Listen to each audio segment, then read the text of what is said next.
All right, so we welcome Laura Lee Bahr here for Off the Top, the Rocky Public Library. Welcome, Laura. My name is Ezra. You all know me pretty much.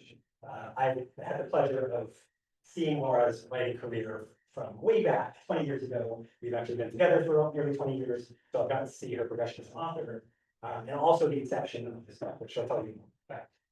So we're going to talk a bit about her history, her writing history, her writing techniques, and we're going to talk about the themes of the book without spoilers. So some of you are in the mess of the book, so we won't go into spoiler territory, as they say.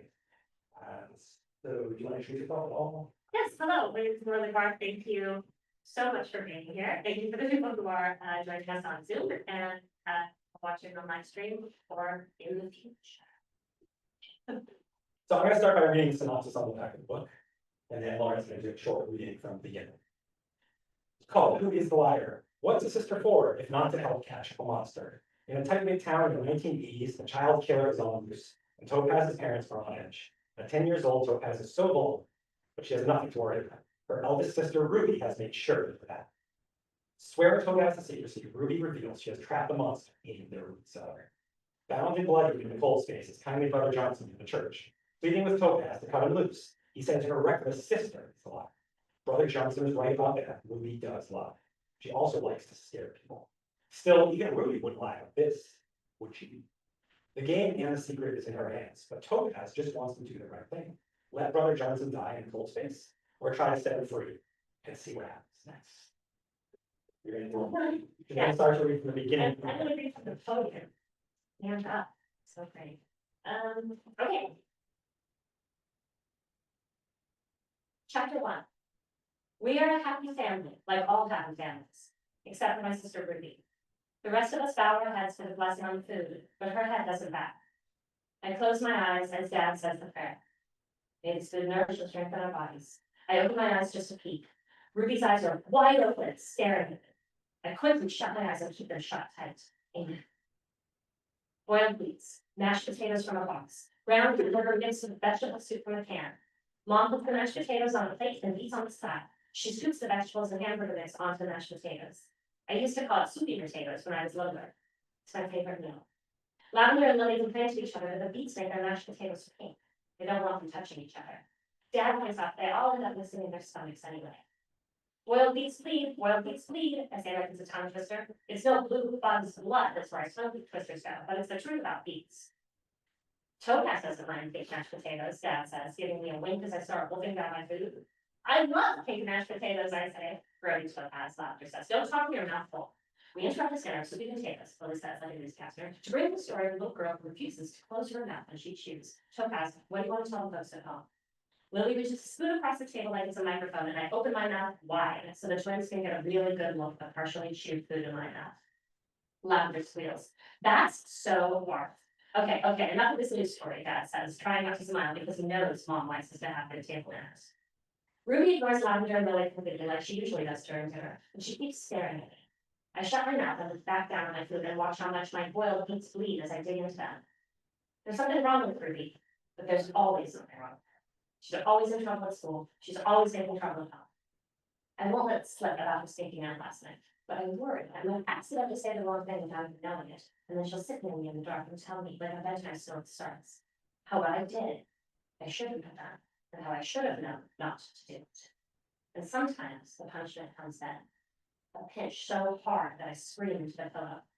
Or worse, the punishment that comes later.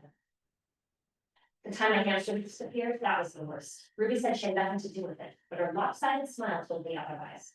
I would have told Mom and Dad everything, but Ruby said that Hufflepuff wasn't dead yet, and she could bring it back to life if I was sorry and never crossed her again. I said at least 1,000 times, so sorry, and promised to never cross you again, never again. And Hufflepuff appeared back in his cage that next morning like magic. Something is always wrong with Ruby, but it isn't just Ruby tonight. Mom's acting weird too. Usually, if Lavender said bark at the dinner table, she would say something to her and tell me to chew with my mouth closed, and tell Ruby to start eating and stop giving everyone silent treatment. But Mom isn't eating. It seems like she can barely hear us because she's listening to someone in her head that makes her shake her. She is saying no. She looks so sad. I'm almost finished with my first helping when Mom says loud and sharp the first thing she said all dinner. You all know that you must never get into anyone's car or go anywhere with anybody unless it's me or Dad, right? Lavender and Lily and I look at Mom.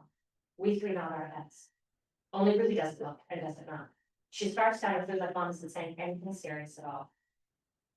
Strange with danger, Lily says like she's been roughed with crying dog, and me and Lavender feel like giggle, and we stop seeing how Mom's mouth shuts down. Yes, you should be careful around strangers, Mom says, but also not just strangers. You shouldn't accept rides or go with anyone who isn't me and Dad.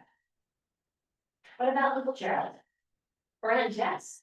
Ruby mumbles with her mouth full. Well, that's different, Dad says. Or what if it's a teacher from school? Ruby continues. Well, I'm not sure why you'd be riding with the teacher, but if it was something where the school knew about it, then Dad's saying. Ruby cuts him off. What if it's someone from the church? She stops chewing and looks at him directly. She knows how to make everyone stop and look at her, and the whole table does. Dad has to cough a little before he answers. Well, you shouldn't be taking rides from anyone, Ruby, but it doesn't even worry about that anyway. Yeah. Probably just glad to get rid of me, she says. Of course, you have to be careful too, Ruby, Mom says.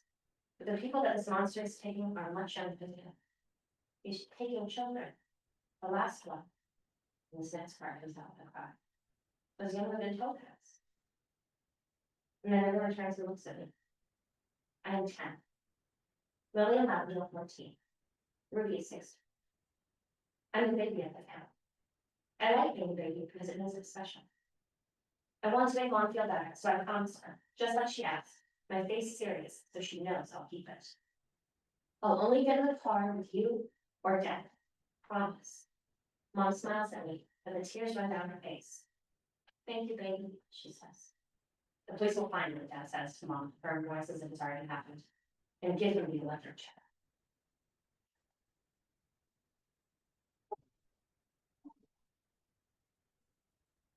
So we'll start by talking about just the history of the author.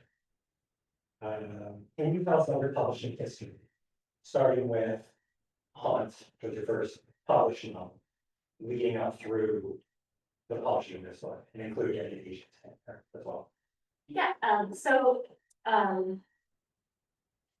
the first novel I wrote, it started as an experimental fiction, choose your own adventure with the choices taken out of it. So you would see where it would branch off and what would happen to you in each of the places that you went, but you had no control over, taking a path that just kept leading you what would happen. And what the choices were the things that I felt were most accurate to life, which is the random things that completely lead you to an absolutely different world. So that was my first novel, and it was too strange for mainstream publishers to accept, but my dear friend John Skip, who was a horror novelist from the 80s, he had several big books such as like he's got The Scream, like The End, all these wonderful books, and I met him at a music video audition. This is when you were living in California. When I was living in LA, yeah. And so we had all these huge books, and he had decided that he preferred the indie world of publishing. So he just had a kind of called this Splatter book, talking about his entire history as an author. He read this book, and I was asking him for advice, like, what do I do with this? And he said, I know just the people for this, and he introduced me to this group of publishers that do things called Bizarro Books. There's Racerhead Press, and there's Roger Screaming Press, all of these different small micro presses, and he started a press to put out this book. So he started a fundraising press for the purpose of publishing this book, which was awesome. And from there, the next book I wrote was called Long Form Religious Porn, which is more of a novella. Also put out a fundraising and a short story collection called Angel Meat. So all sort of strange, funny, weird books for a very niche readership. That falls under the Bizarro. The Bizarro, these were all, and he put those out with the Racerhead Press. And then I got writer's residency at the Kerouac House in Florida, and I spent 3 months working on a novel, and I realized that if I changed my life to make writing the focus instead of the thing that I did during my breaks, that I could get a lot better at it. and that I could, and that I love books with all my heart. And so to participate in that world was very important to me. So it's 2019, and I said to my partner, I'm ready to leave LA. He said to me, let's go to Fabulous Rocket for a reset here. And he moved in with his wonderful father, and that reset year has now become 6 years. 6 years. 6 years of Rocket. So what happened while you were just, what happened in the last few years? Oh, The yeah. activities. Oh, yes, so then, in 2020, so my partner was always saying to me, the short story that I wrote, that, was in an anthology, also edited by John Skip, called Demons. No, No, Psychos, since there was a demons one, this one was called Psychos and Serial Killers, and I wrote a short story in that called The Liar. And my partner was after me for many years to write, to take this short story and create a novel from it. And I said to him, no, it's too dark, it's too dark, I don't want to go, I don't want to do that. And then in 2020, the world felt far more dark to me than the story, and I realized that there was something within this story that I really needed to share. And so I started writing this book, and I wanted it to be read by as many people as possible. I wanted it to be read by as many people as possible. And so Skip referred me to Bahr, which is a production company, and they helped me find some amazing agent that I have, who's Priya Dorswani, who I love with all my heart. And editing and revisions later this year, this book was picked up by Little A and Chantal Osman, who was the editor, the composition editor. Here we go today. And here we are. And here we are. What a process, a long journey to get to this point. Yes. Yeah. Before we start talking about the book, can you tell us a little bit about the writing process? Like oftentimes people ask me actually about you. It's like, what's a writing process? Like, how often does she write? Does she have a schedule? So just, you want to talk a little bit about that. Yeah. So what I realized at the residency, one of the biggest gifts that it gave me was the opportunity to develop a process for myself by which writing said not a very friendly process in terms of having other focuses and things that I can do, but it works. And so basically what I set timers. I make myself write for anywhere between 3 to 5 to 8 hours a day. After every hour or hour and a half, take a 15-minute break. Or I stop the timer if I have to go, whatever.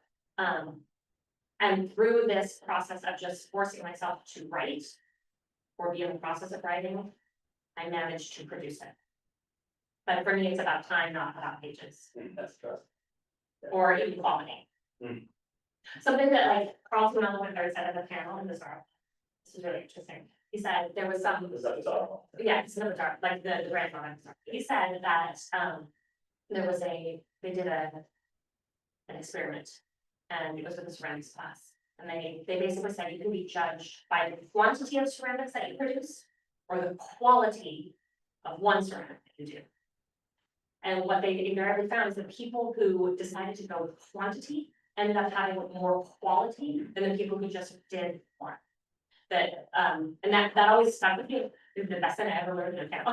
I'm like, yeah, that like as long if you don't get too obsessed about it being perfect, and instead you just kind of push the creative time that you spend, like I'm just doing this thing, you end up getting better than you would have if you, or I find for myself, better than I would have if I just focused on the one thing.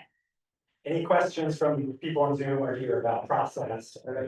Does anyone on Zoom or on Facebook also have any questions? That's fun. Ed first. So do you find that, it's funny, so I was just listening on the way over here to a podcast about how ideas come to people, and I've heard this hundreds of times from published authors, artists, musicians, everything, that this concept that ideas are in the universe, and if you're open to them and you make the space to do the work that they come to you. Do you find that ideas just come to you, or do you have to, and I don't know, it may never happen, but do you work at an idea, or are your characters writing a story? How do you, I guess I'm asking the process, like, how does that happen as you're writing? Yeah, so I agree that like there's infinite ideas out there. Or maybe there's just like 5 different themes of, one idea, but it's all there. But for me, when I start writing, I don't need to have an idea. I just start almost stream of consciousness that to me, something I'm very passionate about is that we all share a collective subconscious. And so a lot of the things that resonate with us is because it hits this thing that's like in the back of our brainstem, that's like, oh, that is a human fear, that is a human desire, that is a human, so there are these images that we have in our head, the same way that a cat knows if there's a mouse in a wall, that means something. So when you, for me, like, I just need to start trying to get in there. What's happening in that suit? What's happening in the brainstem? What are the things that I've seen? And so I just do a stream of consciousness thing. I described it to someone actually just the other day in a very, where it's like, I just vomit out all the words I can, all the ideas I can, everything I can, when I'm starting something. And then at the end of that writing day, I go and sift through it and find those nuggets that I'm like, that's good, I need that does something for me, and I put it as a document and then leave it. So, there are times, definitely, it starts with like just an image or an idea. I have a short story called, Catman's Heart, that began with me at this idea of a woman floating in ice. I could just see her. And then I took that image and stories started to come around that. So a lot of times I'll just have an image in my mind. This is a good segue, because, my first question about the actual book is very to this story. But you kind of like further along. So, oh, I'm sorry, only, so then once you get started writing on that story, does that just come to you, or do you do the same thing, you sort of stream of consciousness in that flow and then sit through it? Exactly, so when I started with this woman, there's a woman floating in glass, or in ice. I could almost feel like a Cinderella's pop, a Snow White pop or whatever. And then, the assignment is for a short story collection called Tragedy Queens, and it's like stories inspired by, Lana Del Rey, right? So I was listening to that music and I'm sad, really sad. So then having that image, I had this idea of a child, a young girl, seeing that, living in a really cold place, and seeing this beautiful woman frozen in ice, and she is someone who has never been beautiful or is picked on, and she has this idea, like, if I can reanimate this person, everything, a fairy tale comes true. So it started with one thing, and then the other things kind of just started pulling, like, pulling on that, and then tugging and see where it goes. And sometimes when you start something, you think it's like one thing, and it's this, and this, and then I'll get to the part, I'm like, I don't know that, it doesn't work, and then I have to kind of start again.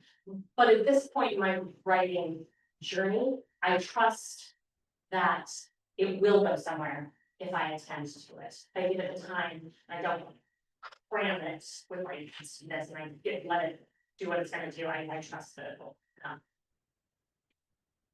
So then for this book, was there an image or a source that got you writing that initial short story? Yeah, for sure, and it started with, thinking about my childhood home and where I grew up. And, there was like little secret passageways in that house. Haunted seeing spaces and scary things, being a kid in that house that were, magical and scary or whatever they were. And having this idea of,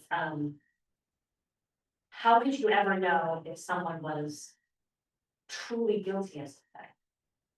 Like, how would you know that, especially if you were a kid? So much what you do is based on what people tell you. How do you actually know something that is really a matter of life or death when you can't trust people? So there's a theme of trust. Yeah. That runs through the story, obviously, it's fun, it also functions through story, it's a thriller, it's got these little dark elements, it also works as a portrait of a suburban family. Which is, I think those two things can go hand in hand often in literature and movies. Having dark elements, what suburban family life is like, which is, fun to think about. But your theme of trust and not knowing who to trust seems to be something very modern right now, current. Yeah. Did you have that in mind as you're writing this book? This was somehow reflective of sort of the time now of all of us not knowing with media and everything we trust? Well, definitely, I think that when I decided to write it into a novel, it felt like there was this almost feverish understanding of just how much it felt to me like the collective reality I was living in felt so childlike and uneasy and full of an inability to trust or see or know if the people who say they're taking care of you or they're working for your best interest are actually doing that. Is that also reflected in your choice to set through the eyes of Tanya? Because you could have done another way, you could have told from a missionary or from a different sister's perspective, but you chose to tell through. Totally, as the 10-year-old, was that, I think, was that something you were conscious? Yeah, definitely, and I feel like in many ways, we are, all of us children, and how little we know about machinations and forces that are determining our reality, and also Topaz is an innocent. And in her innocence, I feel like that is the most effective way to show what a world where you may or may not be protected, the world where you don't know who's going to hurt you. That to me, like, her voice spoke to me as the most important, that's the important voice to get out there. Yeah, I think one of the things that makes it, I tell people about the book, I say, it's very dark, there's some very unsettling things in it. But it's told through as a 10-year-old, which at once softens it, makes it playful. But it also sort of twists that knife of intensity because it's a child. And I think what's also interesting is, if you encounter a book that's told through as a 10-year-old, think, wow, I'm going to identify with this person. But I think it's so striking when you sort of develop her to the point where you identify with her and be up in her shoes. Yeah, and she's a very much like, and also to the creative process, like Topaz, I feel like told me the story. Like, she's a very inviting narrator, like, I felt like when I was writing it, she was, she was the one being like, and then this, and then this, and then this, and then this, and it's like this, and it's like this, and then there was no time I could be like, but what did you see there? What happened there? Or tell me more about that. And that character felt just right, right there with me, which is the reason why the story is so important to me, is I feel this fidelity and responsibility to that voice. So the story has a lot of twists and turns. Every chapter you're trying to figure out who is the liar. But when you read the book, if you haven't, it's sort of clear how it twists. So obviously not giving anything away, but did the story change at all in the process? Did you have, you talked about the process of letting her dictate the story and all that. Did the plot or anything about the story or the details change in your process of taking it from a short story to a novel, and then your process of, when it got published, you look back? There was pretty much when I realized I wanted to, I needed to make it into a novel, I knew the story of it. But the interesting that started happening as it went through its journey was certain things started opening up more. So for example, in the first iteration of it, some of the sisters were less involved in the story. So Lavender and Lily did not have as much to do in the very first round that I did with it. And then when I opened it up to them, it became so much richer and so much more alive, and so much about these the social interactions between these sisters. So there were developments in terms of characters, and those led to different sort of twists and turns. But the story in and of itself has pretty much what that story is has stayed the same. So that's interesting. So the thing about you developing Lavender and Lily more, the story really also has a theme about sisterhood. Yeah. And you dedicate the book to your sisters. Can you speak a bit more to that? Yeah, I have 4 sisters, 4 biological sisters that I grew up with. And You also have brothers, right? I also have 3 brothers. In this story, they're only sisters. And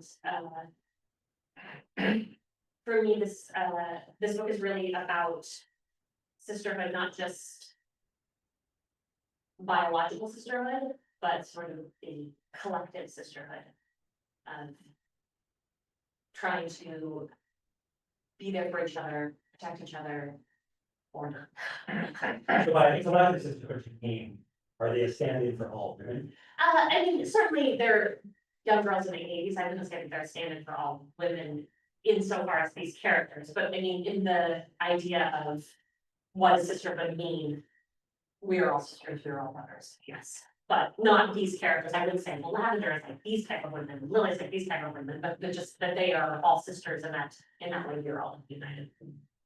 And they're, 12, 14, and 16, so they're very specific, very, very specific characters, they're not archetype characters. The people that I know that have 3, 4, 5 sisters, it's a very specific kind of bond Yeah, that they have, and they get even more so as they get older, but it's kind of a different relationship that I don't think, I have one sister, I have, it's just me and her. I hear this, I see this a lot with the 3, 4, large families Yeah. especially, there's kind of a different relationship with a really strong bond. yeah, absolutely. Yeah, and my sisters and I we're all very, have very different lives, very different, sometimes it'll go a year, and then we all on the text chain, but like, it'll be a long time before we talk to each other, but there is that shared, history that has impacted us all. Yeah, I think Yes. what's so cool is to see these four young women. Some of them change more than others, but they all go on a journey. Yeah. They all are on their own journeys, certainly collectively, but as individuals. In their family, but also in the world. And you really get a sense of what these, at the end of the book, what these four young women are gonna develop into. Yeah. It's really, cool to see the progression throughout the story. Influences on this book, did you have any authors or novels either in mind or in retrospect unconscious? Yeah, I would not say I had any in mind when I was writing it, but in retrospect, yeah, I feel like it's very much a Shirley Jackson, We've Always Lived in This Castle vibe, Alice Sebold's, The Lovely Bones. I don't know how much, there's a bit of Beloved in there, which is another book that I, has been a really important influence to me. Is there something about those books or those authors that you take from, again, either consciously or in retrospect unconsciously? We've Always Lived in the Castle has, a very young narrator, as does, The Lovely Bones. And the way in which the narrator tells a story in Beloved, so stream of conscious and interesting and like haunted, that like that was a really, those are all very powerful influences on my writing. And just speaking about the young narrator too, I'm just wondering, did you feel like, writing in a child's voice that kind of frees you? Like from some rules that you may, have to follow as with an adult narrator? Like, is there more of emotional honesty or sometimes just? Yeah, it was, I really, in some ways it was a lot harder to write that way because I had to put a damper on my like vocabulary and my flowery, like all the things that are like my sort of tricks of the trade as an author. I had to really like say, what does even a brilliant 10-year-old, what's incredibly brilliant, still, there are certain things of phrasing and words that they don't know how to say or don't like. So I really, it wasn't easier, but because I'm pretty in touch with my inner child, it's not like, you don't have to dig deep to find my inner child. It was, there was a lot of like, just, yes, let's go, let's tell this story, let's go. So there was a lot of enthusiasm in moving with this narrator. It was very freeing and at the same time, very raw and painful too. I found a lot of like senses of like.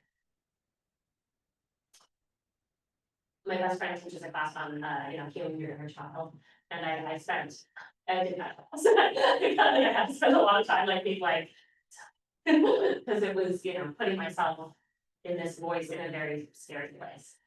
So a little bit of follow-up, because I was, as someone who knows you, I found myself thinking that this is the version of, a version of Bahr.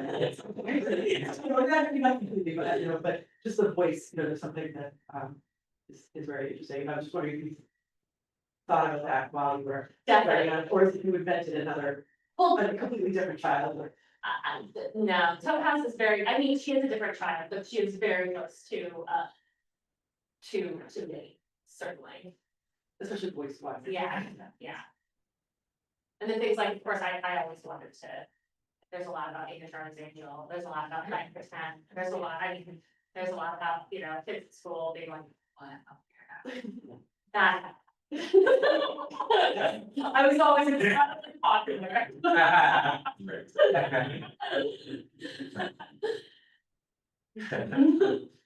On to your second reading, Okay. since you're gonna read a portion from later in the book that she picked out. Yeah, this is one of my This is maybe my favorite, one of my favorite spots in the book. It's a very, magical. Also, it's a sister's bonding scene. We're sneaking out tonight. It's something I have to show you. Something we have to see the best we can in the dark, and someplace we have to go, even though it's so late that it seems like years ago, we all get up on Monopoly to head to bed. But it's only been a couple of hours. The clock says 11:11, and I make a wish as I climb out after the twins. We have a flashlight, but Ruby says we shouldn't use it yet. Our eyes will adjust, she promises us. I recognize things about the backyard I know in the daytime, but now it's under the spell of the moon and the starry sky. We move fast through the yard to the hill that goes down to the river bottoms where all the new houses are. I've never been out here to the hill to play. Mom said it's not safe because it's still wild. It's not safe and totally against the rules, but we're walking into the woods like in a fairy tale. What magical creatures live out here? Who moves in the bushes? Ruby says it's just stray cats. Lavender is afraid it's wolves. All the wolves were killed a long time ago, Ruby says as we walk deeper into the trees. People love you with their predators. Lavender complains. It's cold. She didn't bring a warm enough coat. The branch touched her arm. The rest of the Stone sisters are quiet, all 5 senses awake, stumbling on the ground as we learn to walk here. I like it. Midnight blue, cran-colored night, yellow moon, and we're moving together, moving toward the answer to a mystery. Here it is, Ruby says, but we don't see anything. We're on a small path between rows of trees. You can look through them to make out the backs of big new houses. Right now the houses are all asleep. Here what needs, Lavender asks. A big stickery bush pushes out from the tree like a fat belly. You have to crawl in, she says. Ruby crouches down. I follow her, little rocks and dirt in my palms as I get on all fours to move.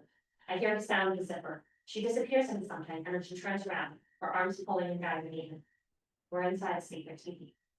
Topaz, move your butt. One of the twins pushes into me from behind. It's big enough that we can all fit inside, just barely. I stand up, but the twins and Ruby can't all stand at the same time. Christmas lights live on. Battery powered, Ruby says with a proud grin. Everywhere you turn, there's something special. Stacks of magazines, beautiful rocks, dried flowers, doll faces poking out of walls, a lantern, binoculars, and a camera on a wooden stool that I remember Mom used to put her friends on. Did she notice that it disappeared suddenly one day? Hey, that's like my Christmas Barbie. Wait, is that the plastic tart from the old shower curtain that Mom and Dad used to have in their bathroom? Yeah, in some places the sticks could go through and hold the ends of the curtain, other places I had to nail it in. Ruby's voice shakes a bit silent, and the floor is made of carpet remnants that were in the junk room. And the door's a sleeping bag, I say. It's so cool, this patchwork quilt of things from our house. Oh no, that used to be my favorite. I knew you took her. The twins keep recognizing their stolen dolls as staked heads on sticks.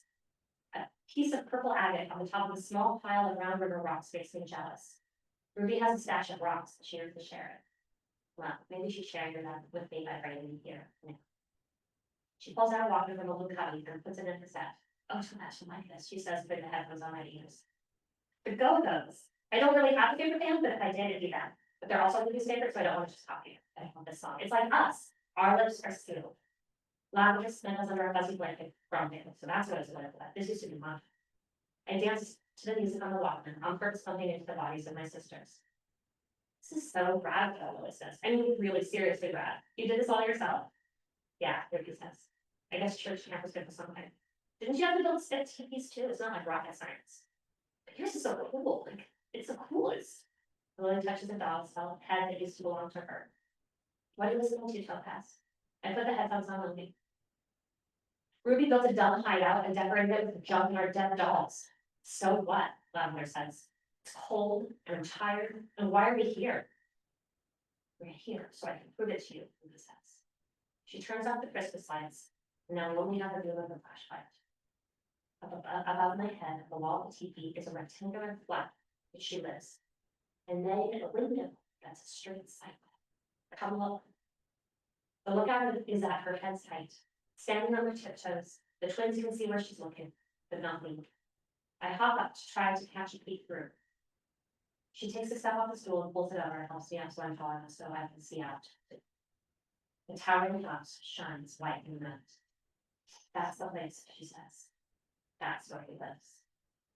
Lily gives me back the headphones in time for the best part of the song, where the singer whispers and tells me not to cry.